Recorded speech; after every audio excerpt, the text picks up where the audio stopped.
الواحد يكون ماشي في التطبيقات بتاعت الموبايل لا بيه ولا عليه اس بي يلاقي مجاري طفحت كده اسمها تيك توك.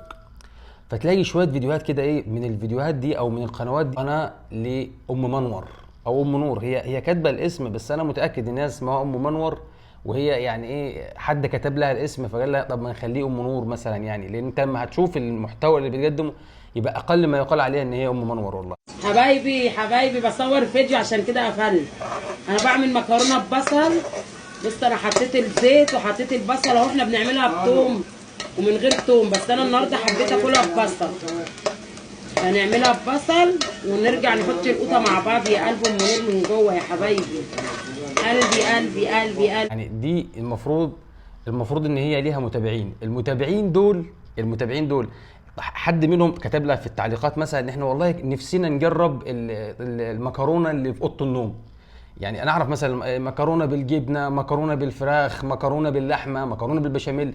لا، ففي حد في التعليقات قال لها احنا نفسنا نجرب من ايدك مكرونه بطعم اوضه النوم، مكرونه باللحاف. لا، وحط عود كهارب اللي هو تحسسك ان ايه، ان هم بيفرشوا بيناموا في الشارع. فهي حاطه العقد الكهرب ده على اساس انه ايه، لو حد جاي بسرعه مثلا دخل على السرير مقطوره مثلا فتخلي بالها تفاديها. يعني مش عارف اللي هو في حد باين في عسكر مرور بيوقفهم نص الليل وبياخد الرخصه. فالموضوع مريب، يعني بعيدا عن ان هي سابت كل شقتها وبتعمل مكرونه في السرير، بتحسسك ان الموضوع ده مطلب جماهيري، ده هم نفسهم الناس يشوفوا. فهي بتحقق لهم ايه، يعني الشيف الشربيني والله بيعمل لهم طريقه عمل المكرونه باوضه النوم. ممكن تحط الفيديو ده في السي في بتاعك.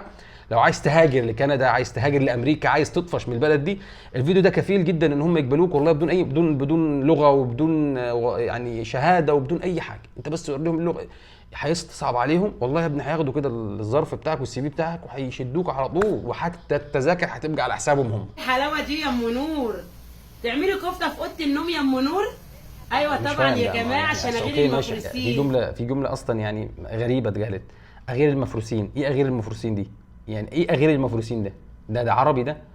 يعني مش فاهم ده. يعني اوكي ماشي، احنا مش هنتكلم في انه دي مثلا نوع من انواع القوارض او نوع من انواع الديناصورات اللي انقرض، فدي الحته الاخيره اللي باقيه، فدي اللغه بتاعتهم. يعني دي الكلام اللي كانوا بيتكلموا ايه اغير المفروسين دي، على رغبه الجمهور المفجوع، بناء على رغبه الجمهور الفضائي اللي هو مش معانا على الارض. يعني ده مش جمهور عايش معانا على الارض خالص. طلب منها طريقه عمل الكفته برضو على السرير، برضو نفس الكلام اللي هو احنا نعرف كفته داوود النوم، كفته بالسرير، كفته بالمول، لكن كفته يعني تمام ده اول مره اشوفه. فهو برضو بناء على رغبه، فهي بتغيظ بقى، بتقول يعني ايه. في ناس طبعا حقود عليها اللي هو مش عاجبها ازاي بتعمل اكل في اوضه النوم. دي ناس بالنسبه لها ناس غريبه، ناس شاذه. الناس دي ناس مش يعني ناس ما عندهمش عقل، فهي بتغيظهم بقى. فهي من كتر ما هي بتغيظهم راحت قالت ايه بغير المفروسين او يعني الجمله، يعني من كتر الحقد اللي شايفاه في عينيهم فقالت الجمله غلط. مش هي بتشتغل نفسها ولا بتشتغلنا، ولا هي عندها متابعين من كوكب تاني؟ يعني في هبل والله.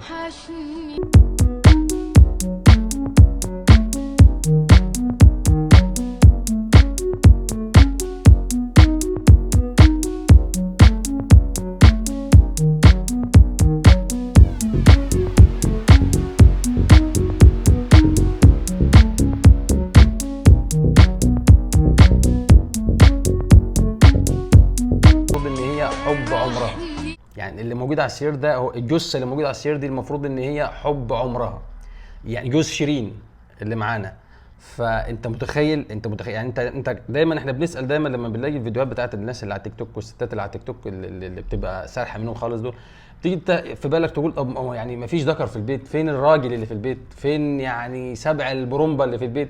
اهو ده يا باشا، ده شوال الرز ده هو ده سبع البرومبا. فعشان بس ما حدش بعدين، يعني هي جابته لك في فيديو عشان بعدين ما حدش يقول لها انت فين الراجل بتاعك من كل. لا، جابته لك اهو، جات لك ادي يا عم شويه دقيق اهو موجود على السير اهو.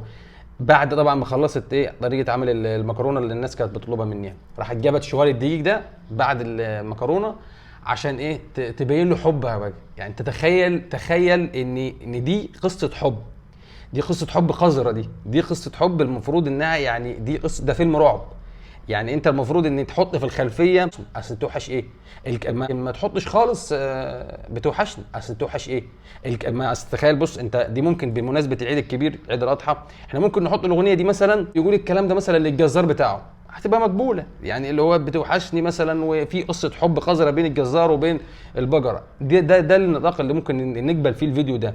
لكن فكره ان هي هتقعد تشاور وتحسك ان هي يعني ايه انها خرصه يعني من كتر الحب يعني مش عارفه تعبر فشغاله تشاور والاشارات بتاعتها اشارات يعني مش بتاعت حب خالص دي اشارات حد بيتخانق مع حد في سوق تكاتك ويعني سواق بيتخانق مع زبون في سوق تكاتك على فرق 5 جنيه فبيشاور له اشارات قذره تمام بتدل على ان هو هيعمل معاه السليمه في اوضه النوم. دي ناس بالنسبه لها ناس غريبه. او مثلا اشارات بتاعت مثلا سواق بيقابل سواق تاني في اشاره مرور فبيشاور له مثلا بيقول له فالتاني بيقول له لا والله ما اللي هو معاك فكت 5 جنيه عشان الزبون ده خلص اديله الباقي يعني دي مش اشارات حد بيحب حد خالص. يعني دي مش اشارات حد مثلا عنده اسهال مثلا او عنده مغص فاللي هو مش قادر اللي هو شغال يشاور اللي هو الحمام فين داخل كده داخل كان ماشي في الشارع وفجاه جات له الدور المغص جاله فدخل اي محل ولا اي قهوه ولا اي كافيتيريا فبيشاور للراجل اللي على الكاشير بيقول له الحمام فين الحمام هعملها على نفسي. دي مش علاقه حب خالص يعني هي ابعد خالص من وهو بيشاور له وهي بتشاور له بيبصوا في يعني في حوار خرص يعني الموضوع والله مقزز وبعدين تخوفني وتذبحني دي شفت حتى الكلام مش راك يعني الكلام جاي اكتر ناحيه يعني دي تذبحني دي بتاعت بقره وجزار مش بتاعت حب وتخوفني ده عائد على الجمهور بتاعها يعني احنا اللي خايفين بتحلق عليه ولا يعني الشخص اللي هي كانت بتحبه من شويه ده هيجي من بره مفرهد طالع عيني اللي جابوه من شغل بقى الله اعلم كان شغال ايه تمام فهيجي تمام عايز بقى ينام فبيقول لها بصي هنام لي ساعه على بال ما تحضري الغداء فهو يدخل يلاقيها حاطه الغداء على السرير اللي هو كل ونام. انت متخيل او يعني ازاي ممكن انت فعلا كبني ادم تنام في الجو ده؟ انت دلوقتي بص بالرز اهي في غرفه لا وشوف الثقه يعني اهو شوف الثقه يعني وبتتكلم اللي هو هم الحلوين. طب فين الحلوين دول فين الحلوين اللي بيعملوا كده وبيعملوا ايه يعني فين الكلام يا جدعان والله العظيم يعني التيك توك فعلا يعني رخص ناس كتير والله وبين ناس كتير فعلا مضروب اصل حتى لو فكره ان احنا بعمل فيديو زي ده عشان خاطر يعني اجيب فلوس. طب ما هو مين يعني اخوانا مين شريحه الجمهور اللي يحب ده ويقول له والله احنا مستنيين اللي رادع منه زبده اللي هيتفرج على محتوى زي كده ويعمل لايك ليه ويشير ويحب ده ويقول له والله احنا مستنيين منك طريقه عمل التشيز كيك بالمرتبه الاسفنجيه ولا والله نفسنا نشوف منك طريقه البسبوسه بالكومودينو بسبوسه في درج التسريح يعني ليها جمهور اصل هي يعني ما مش عارف فين الجمهور يعني ليها جمهور اصل هي الفيديوهات انا دخلت على القناه بتاعتها لقيت انها عندها كميه فيديوهات رهيبه ولا وشو العيله في ابداع يعني انا والله العظيم مش عايز بس ايه عشان لو حد بيتفرج على الفيديو ده مثلا بيتوحم او حد عنده مشكله او عنده ارتجاع مريئي فما يحصلوش اي ارتجاع فانا اللي اشيل ذنبه. ففي كميه فيديوهات للعيله ده في ناس سارحه منها خالص. العيله دي فعلا والله المفروض تتكتف فعليا. في ناس عامله حاجات غريبه في القناه بتاعتها يعني في العيله في ناس معديه كده من قدام الكاميرا هتلاقي ناس طالعه من الحمام باللباس عادي جدا ما فيش اي عادي بتعدي قدام الكاميرا. العيله كلها ضربه. انا مش عارف يعني معلش اللي اشترى لهم التليفون ده وعرفهم طريق النت ده المفروض والله ياخد له رصاصه هنا يعني او يتحكم عليه بالاعدام يترمي في الصحراء الغربيه كده لحد ما يجوع. الباكورت ده والله العظيم يعني حسبي الله ونعم الوكيل فعلا يعني